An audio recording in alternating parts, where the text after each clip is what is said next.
रूस से तेल का एक और जहाज पाकिस्तान पहुंच गया है। सस्ते तेल की दूसरी खेप कराची पहुंची है।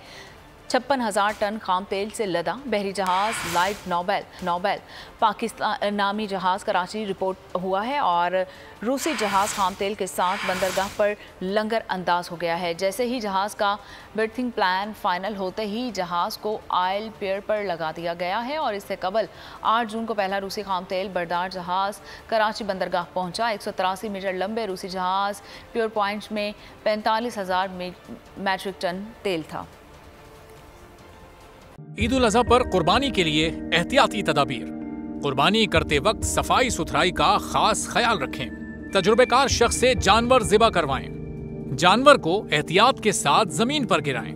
जानवर ज़िबा करते वक्त अपने आप को जख्म लगने से बचाएं। कुर्बानी करते वक्त तमाम इस्लामी उसूलों को मलहूज़े खातिर रखें। कुर्बानी के बाद खून पर चूना डालें। कुर्बानी के आलाइशों और बाकियात को खुली जगह पर न डालें। जानवरों के फुजले और आलाइशों को महफूज तरीके से तल्फ करें। गंदगी फैलाने से गुरेज करें और हुकूमती हिदायत पर अमल करें। एहतियात और सफाई सबसे अहम है। अपने मुल्क को साफ रखें और पाकिस्तान को बदलें बोल के साथ। बोल की सफाई मुहिम का हिस्सा बनने के लिए अभी इस नंबर पर राब्ता करें 0337 0310 377 ताकि बोल आपकी शिकायत मुतल्लिका इदारों तक पहुंचा सके।